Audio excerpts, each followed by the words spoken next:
Hello बच्चों, आपका इस वीडियो क्लास में स्वागत है। आज का जो टॉपिक है हमारा वो चैप्टर नंबर 4 आपका सिंपल इक्वेशंस है। इस वीडियो में हम सिंपल इक्वेशन से रिलेटेड सभी चीजें डिस्कस करेंगे। कैसे कि इक्वेशन को बनाते हैं, कैसे कोई वेरिएबल गिवन इक्वेशन को सेटिस्फाई कर सकता है या नहीं कर सकता है, और कैसे हम स्टेटमेंट से इक्वेशंस बनाएंगे प्लस, और कैसे एक इक्वेशन को सॉल्व करना सीखेंगे। और इक्वेशन को सॉल्व करने के मेथड क्या रहने वाले, क्या क्या टेक्निक्स उसमें इन्वॉल्व होते हैं, और कितने तरह के क्वेश्चंस आपसे पूछे जाएंगे। तो सब कुछ आज इस वीडियो में होगा। इस वीडियो को आप लास्ट तक देखिए और अपने पेन कॉपी लेके साथ में प्रैक्टिस कीजिए। ठीक है, तो शुरू करते हैं आज की क्लास को। Simple equations. देखो, सबसे पहले अपने टॉपिक को आप रिवाइज करोगे तो आप देखोगे सिंपल इक्वेशन का मीनिंग क्या होता है। कुछ ऐसी इक्वेशंस जिनमें कुछ वेरिएबल्स होते हैं और कुछ नंबर्स होते हैं। जैसे कि एग्जांपल के लिखते हैं, वेरिएबल कुछ भी हो सकता है। जैसे मैं x plus 3 is equal to 0 लिखता हूं, p plus 4 is equal to 6 लिखता हूं, या s plus 2 is equal to 0। कोई भी चीज हो सकती है, n भी हो सकता है, n plus 3 is equal to 0। ये सभी की सभी इक्वेशंस की फॉर्म है। इसमें एक वेरिएबल है, एक कांस्टेंट है, और राइट साइड में कोई ना कोई वैल्यू है।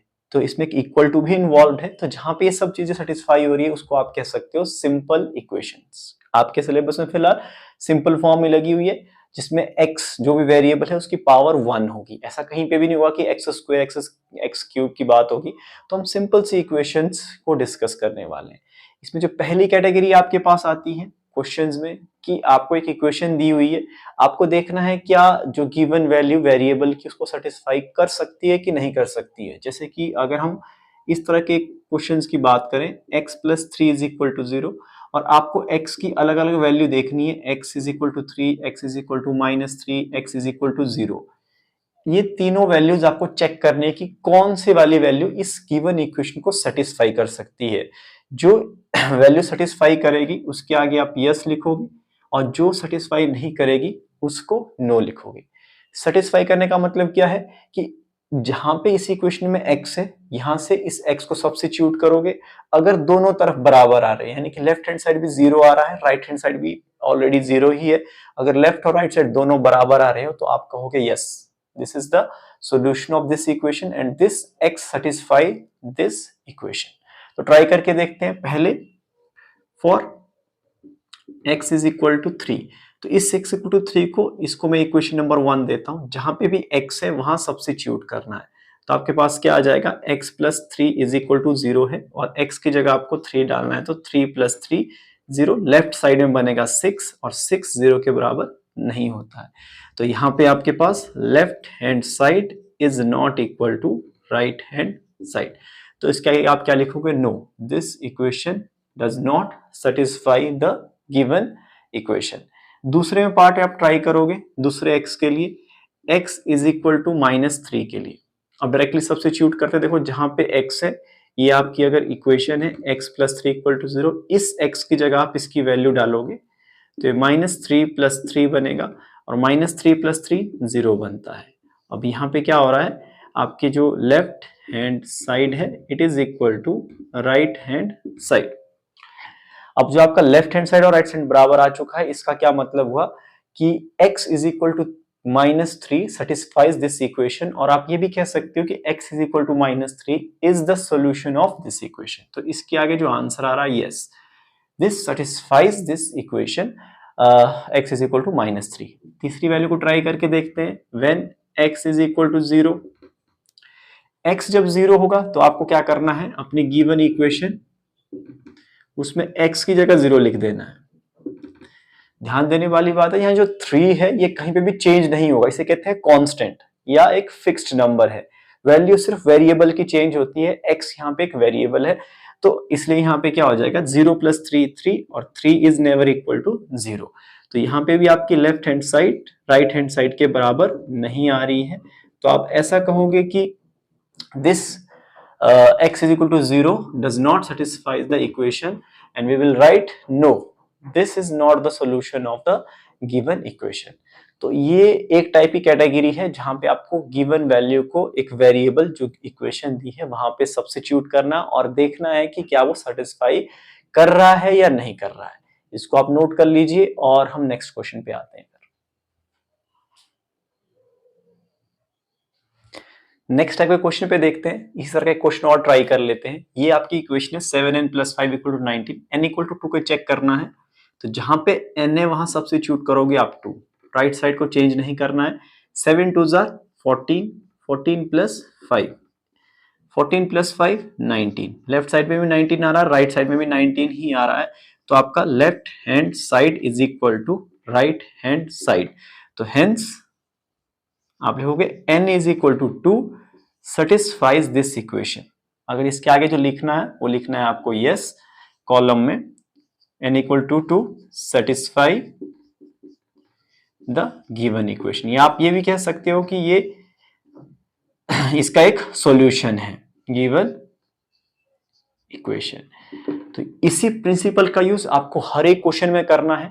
वेरिएबल को ढूंढना है, वेरिएबल की जगह जो भी उसकी गिवन वैल्यू उसको सब्स्टिट्यूट करते जाना है। जहां पे आपको ये सिचुएशन मिल रही है, लेफ्ट और राइट साइड बराबर आ रहे हैं, वहां आप यस लिखते जाओगे। और जहां पे आपको ये सिचुएशन नहीं मिल रही है, यानी कि लेफ्ट और राइट साइड इक्वल नहीं आ रहे, वहां आपकी वैल्यू क्या होगी? नो। आपका आंसर होगा no. The given n is equal to जो भी आपके पास दिया होगा does not satisfy the given equation. तो ये वन टाइप का क्वेश्चन है। दूसरे टाइप के क्वेश्चन देखते हैं कि इक्वेशन को बनाते कैसे हैं, स्टेटमेंट से इक्वेशन में कैसे आते हैं। आपके पास एक स्टेटमेंट दी हुई है, सामने दो स्टेटमेंट्स लिखिए, आपको इसकी हेल्प से एक इक्वेशन बनानी है, फिर उसको हम सॉल्व करके भी देखेंगे कि कैसे उसको सॉल्व करते हैं। क्वेश्चन बोल रहा है the sum of numbers x and 4 is 9। Simple equation है, सिंपल सी स्टेटमेंट रहेगी। सम करना है, एक नंबर है x प्लस 4, वो कितना होगा? 9। ये आपकी इक्वेशन बन गई। अगर क्वेश्चन कह रहा है सिर्फ इक्वेशन फॉर्म करो, तो आपका आंसर यहीं पे खत्म हो रहा है। The equation corresponding to this statement is x + 4 = 9। अगर हम इसकी सॉल्यूशन की बात करें तो सिंपल सा क्या होगा कि आपको x ये तभी करना अगर क्वेश्चन में लिखा हुआ कि सॉल्व भी करना है। अगर क्वेश्चन में लिखा हुआ सिर्फ इक्वेशन फॉर्म करने को, तो आपका क्वेश्चन यहीं पे, आंसर आपका यहीं पे खत्म हो जाता है। तो सॉल्व करते वक्त आपको 4 को राइट साइड में लेके जाना है। तो 9 - 4 डायरेक्टली 5। तो x = 5 ये इसका सॉल्यूशन है। अगर चेक करना हो हमने इस इक्वेशन का सॉल्यूशन क्या रखेंगे, जैसे कि x = 5, यहां मैं सब्स्टिट्यूट करता हूं, 5 + 4 9 बनता है। इस तरह का एक और क्वेश्चन देखते हैं, 2 सब्ट्रैक्टेड फ्रॉम y = 8। यहां फ्रॉम वर्ड ध्यान देना आपने, 2 को सब्ट्रैक्ट करना है y से, तो y - 2 = 8। ये आपकी इक्वेशन का मतलब है। 2 सब्ट्रैक्टेड फ्रॉम y, 2 को y में से माइनस करना है, आपके पास आंसर 8 आना चाहिए। तो ये आपकी इक्वेशन बन गई स्टेटमेंट से। और इसका अगर सॉल्यूशन करना है, यहां से इसको अगर हम सॉल्व करेंगे तो y बनेगा 8 + 2 = 10। और आपका आंसर क्या आने वाला है? y = 10 is the required answer या solution for the given equation. मैं फिर से बोल रहा हूं, अगर आपको सॉल्यूशन करने को कहा हुआ है तभी आप सॉल्यूशन निकालोगे। अदरवाइज अगर सिर्फ इक्वेशन फॉर्म करने को दिया हो तो आप सिर्फ इक्वेशन फॉर्म करके क्वेश्चन को वहीं पे खत्म कर दोगे। तो इस तरह के और क्वेश्चंस आप अपनी बुक से ट्राई कर सकते हो। अगर किसी क्वेश्चन में दिक्कत है तो आप कमेंट बॉक्स पे लिख के दे सकते हो, या फिर मुझे ग्रुप में शेयर या पर्सनल मैसेज व्हाट्सएप पे कर सकते हो। तो यहाँ तक आप नोट कर लीजिए। अगर हम आगे हम नेक्स्ट क्वेश्चन को सॉल्व करना सीखते हैं, किस तरह से इक्वेशंस को सॉल्व करते हैं अलग अलग मेथड की हेल्प से।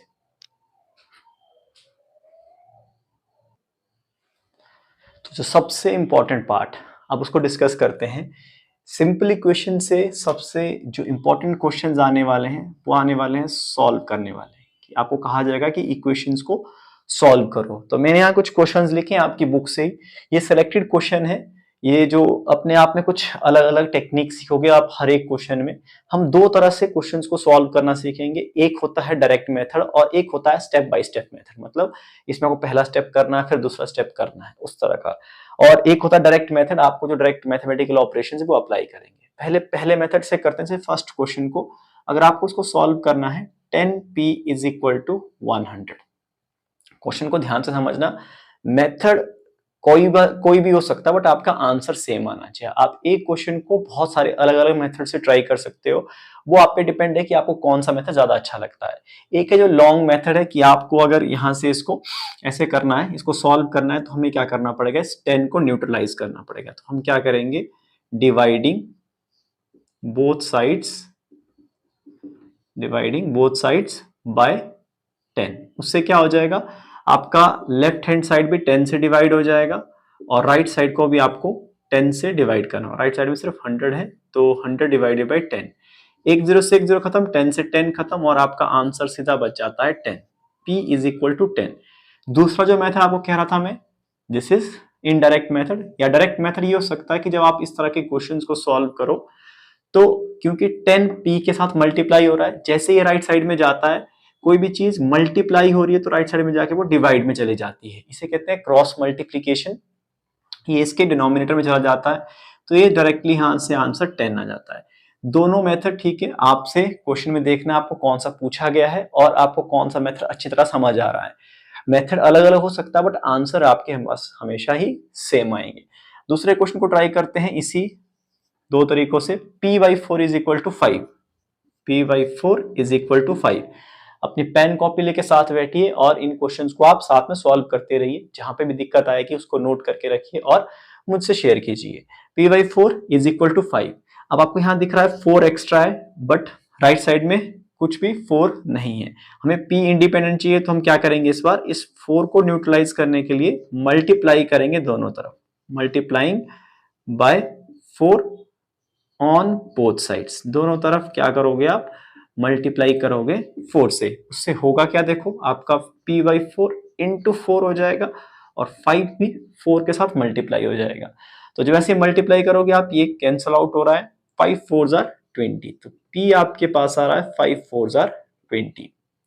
अगर आप इसको इसी क्वेश्चन को डायरेक्ट मेथड से करना चाहते हो, जैसे मैंने आपको कहा कि मेथड डिपेंड नहीं करता, आपका आंसर डिपेंड करता है। आप अलग अलग मेथड जो आपको ठीक लग रहा है वैसे कर सकते हो। दूसरा मेथड इसका सॉल्व करने का ये रहता है P/4 इज इक्वल टू 5। यहां से डायरेक्टली, क्योंकि अभी डिनोमिनेटर में है, यहाँ पे P मल्टीप्लीकेशन था 10 के साथ तो P 10 नीचे चला गया था। अब ये जो 4 है P के डिनोमिनेटर में है तो ये क्रॉस मल्टीप्लाई हो जाता है इसके साथ, तो ये बनेगा 5 इंटू 4 और डायरेक्टली आंसर आपके पास 20 आ जाता है। P is equal to 20। बाद में जाकर आप इस क्वेश्चन को वेरीफाई भी कर सकते हो। P को 20 सब्स्टिट्यूट करेंगे तो 4 5 जार 20, तो लेफ्ट और राइट साइड बराबर आते हैं। तो ये दो तरह के मेथड है क्वेश्चंस को सॉल्व करने के आपके पास, कि कैसे इन क्वेश्चंस को सॉल्व किया जा सकता है। अपनी कॉपी में इन क्वेश्चंस को आप ट्राई कीजिए। अभी मैं सॉल्व करूंगा, फिर आप मेरे आंसर के साथ मैच कीजिए कि आपके आंसर मैच हो रहे हैं या नहीं हो रहे, और आपकी बुक में जो और क्वेश्चंस दिए हैं उनको भी साथ साथ में ट्राई कीजिए। और अभी इसको नोट कर लिए जल्दी से। तो हमारे पास दो क्वेश्चन हो चुके हैं, थर्ड पे आते हैं जल्दी से। ये माइनस वाला पहला क्वेश्चन है, P/3 इज इक्वल टू 5। देखो माइनस से कंफ्यूज नहीं होना है, माइनस कुछ भी नहीं करता है, उसको हम इन्वॉल्व कर लेते हैं। यहाँ मेरे पास 3 नीचे दिख रहा है तो मुझे क्या करना पड़ेगा, पहले तो multiplying by 3 on both sides. दोनों तरफ आप मल्टीप्लाई कराओगे 3 से तो आपके पास माइनस P/3 इंटू 3 हो जाएगा, इंटू 3 है ये, और राइट साइड में भी P3, 3 से 3 कैंसल आउट, आपके पास माइनस P 5 इंटू 3 कितना बन रहा है 15। अब ये -1 एक्स्ट्रा है तो इस -1 को न्यूट्रलाइज करने का कोई एक्स्ट्रा माइनस इंट्रोड्यूस करना होगा। तो हम इस बार क्या करेंगे, फिर से मल्टीप्लाइंग, माइनस को न्यूट्रलाइज करने का तरीका रहता है multiplying by -1 on both sides.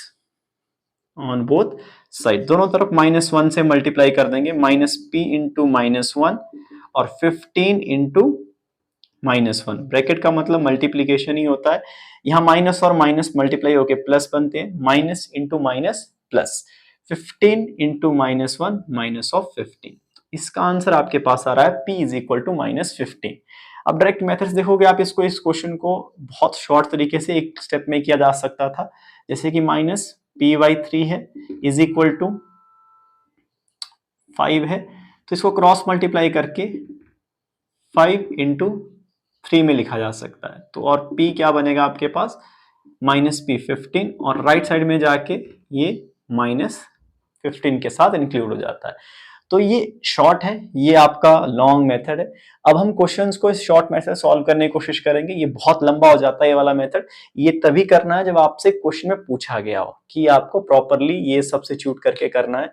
Otherwise आपके डायरेक्ट मेथड से ये सभी क्वेश्चन सॉल्व हो जाएंगे। इनको हम डायरेक्ट मेथड से सॉल्व करेंगे, आप इसको नोट कर लीजिए। कंटिन्यू करते हैं अपने क्वेश्चन को। देखो 3 क्वेश्चन हो चुके, चौथे पे आते हैं। अब हम क्या करेंगे, y सॉल्व करने का मतलब होता है वेरिएबल की वैल्यू निकालनी है आपको। वैल्यू निकालने का मतलब y को इंडिपेंडेंटली अलग करना है, जितने भी उसमें कॉन्स्टेंट्स हैं उनको न्यूट्रलाइज करते जाना है। तो इस एक्सप्रेशन में क्या दिख रहा है मुझे, 5/2, इसके पास y नहीं है तो इसको हम राइट साइड में लेके जाएंगे सॉल्व करने के लिए। अब मैं डायरेक्ट मेथड से ही कर रहा हूँ, वो दूसरा मेथड काफी लॉन्ग मेथड हो जाता है। मैंने मेथड बता दिया आपको, जहां क्वेश्चन पूछा जाएगा आप उसी क्वेश्चन में ही उस लॉन्ग मेथड का यूज करोगे। तो राइट साइड में कोई भी चीज लेके जाते हो तो ये माइनस में कन्वर्ट हो जाती है। तो 37/2 इज इक्वल टू -5/2, मतलब कि 2y इज इक्वल टू 37/2 -5/2। अब आपको इस 2 को एज एलसीएम लेना है, दोनों के पास 2 है तो कॉमन एलसीएम 2 आ जाएगा। आपके पास सिंपली बन जाएगा 35 - 5। अगर माइनस करोगे 35 में से 32 बनेगा, 2 से कैंसल आउट हो जाएगा 16, और 2y लेफ्ट साइड से पहले चला हुआ देखो यहाँ पे 2y इज इक्वल टू 16। और अब ये 2 और y मल्टीप्लाई हो रहे हैं, तो डायरेक्ट मेथड क्या कहता है, अगर लेफ्ट साइड में मल्टीप्लीकेशन है तो राइट साइड में 2 डिवीजन में चला जाएगा, इसको डिवाइड करेंगे तो y इज इक्वल टू 8 आ जाएगा। तो ये आपका आंसर जो आता है इस इक्वेशन का। अगर इसको वापस सब्स्टिट्यूट करोगे आप यहाँ पे तो आपका आंसर एग्जैक्टली सेम आने वाला है, 37/2 दोनों तरफ। नेक्स्ट क्वेश्चन देखते हैं, फिफ्थ ये a है, a/5, 9 ना समझना इसको, ये आपके पास एक वेरिएबल है जिसे हम a स्मॉल a कहते हैं। a/5 + 3 is equal to 2। Fifth question, a/5 + 3 is equal to 2, +3 is equal to 2। सबसे पहले 3 को राइट साइड में लेके जाएंगे क्योंकि इसके पास a नहीं है, तो ये सिंपल बन जाएगा 2 - 3। इस तरह के माइनस का आपको खास ध्यान रखना है कि जहां पे जो नंबर बड़ा है 2 - 3 में 3 बड़ा है, तो 2 - 3 आपके पास -1 आने वाला है। लेफ्ट साइड में a/5 ही है और ये क्रॉस मल्टीप्लाई हो जाएगा इसके साथ, -1 × 5, और a आ रहा है -5। जब भी डिवीजन में है कोई नंबर तो राइट साइड में जाके वो मल्टीप्लाई हो रहा है, जब कोई नंबर मल्टीप्लाई में है वेरिएबल के साथ तो राइट साइड में जाके वो डिवाइड में जा रहा है। तो फिफ्थ क्वेश्चन का सॉल्व हो जाता है। सिक्स्थ को ट्राई करते हैं,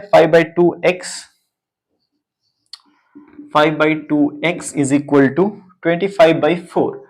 जब दोनों तरफ फ्रैक्शन हो, ध्यान देना कि आपका वेरिएबल है और दोनों तरफ फ्रैक्शन इन्वॉल्व हो तो डायरेक्टली क्रॉस मल्टीप्लाई किया जाता है इस इक्वेशन को सॉल्व करने के लिए। यानी कि x को एक तरफ ही रहने देंगे, जो भी इसमें कॉन्स्टेंट्स है वो आपस में क्रॉस मल्टीप्लाई हो जाएंगे। 25 के साथ 2 मल्टीप्लाई हो जाएगा और 4 के साथ आपका 5 मल्टीप्लाई हो जाएगा। ध्यान से देखना है फिर से, अगर फ्रैक्शन इन्वॉल्व है तो ये न्यूमिनेटर राइट साइड के डिनोमिनेटर के साथ, ये डिनोमिनेटर राइट साइड के न्यूमिनेटर के साथ मल्टीप्लाई हो जाएगा। इस तरह से आपको सॉल्व करना है। यहाँ से 2 2s are 4 and 5 5s are 25, और जो x आपके पास एज ए आंसर आ रहा है, न्यूमिनेटर में 5 बच रहा है और डिनोमिनेटर में 2 बच रहा है, तो 5/2 आपका इस क्वेश्चन का आंसर रहने वाला है। लास्ट क्वेश्चन ट्राई करते हैं, 7m + 19/2।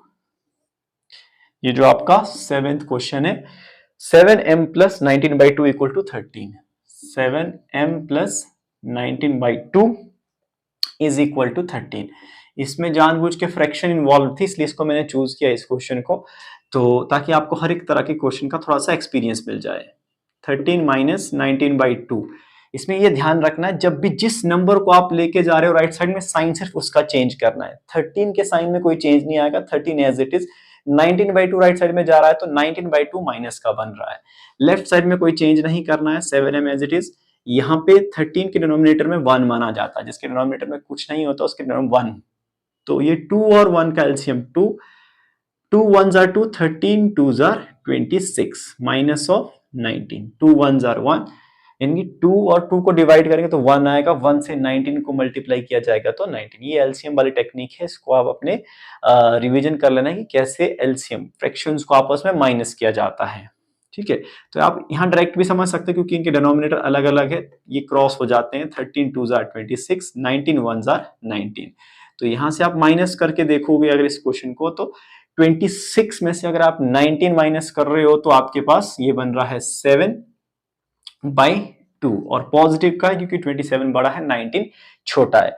बट अभी आपको m चाहिए, 7m इन्वॉल्व है। 7 मल्टीप्लीकेशन में तो 7 कहां जाएगा, ये डिवीजन में चला जाएगा राइट हैंड साइड में, और आपका जो आंसर होने वाला है वो 7/2 × 1/7। ये 1/7 कहां से है, ये 7 मल्टीप्लाई होकर नीचे जा रहा है, तो ये 7 और 7 कैंसल आउट हो रहा है और फाइनल जो आपको आंसर मिल रहा है वो m इज इक्वल टू 1/2। तो ध्यान से इन सभी क्वेश्चंस को आप नोट कर लीजिए और टेक्निक्स को नोट कीजिए कि आपको क्या क्या टेक्निक यहां से सीखने को मिले।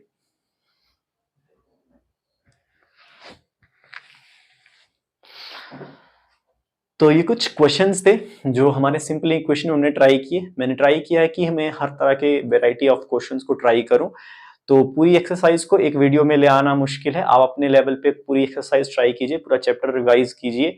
अगर आपको किसी भी क्वेश्चन में कोई दिक्कत है तो आप ग्रुप में शेयर कीजिए, मेरे को पर्सनल व्हाट्सएप नंबर पे शेयर कीजिए या फिर नीचे कमेंट बॉक्स में आप लिख के बता सकते हैं आपको किस तरह के प्रॉब्लम सॉल्व करने नहीं आ रहे या फिर प्रॉब्लम आ रही है। सिंपल इक्वेशन से रिलेटेड मैंने सभी चीजें यहाँ पे कवर अप करने की कोशिश की है। सबसे इंपॉर्टेंट जो पार्ट है वो सिंपल इक्वेशन को सॉल्व करना सीखना है। सॉल्व करने का मतलब होता है वेरिएबल की वैल्यू निकालना और उसके लिए कुछ डायरेक्ट मेथड भी है और एक लॉन्ग मेथड भी है। तो सभी क्वेश्चंस को ट्राई कीजिए, रिवाइज कीजिए, अगर कोई डाउट है तो शेयर कीजिए। Thank you.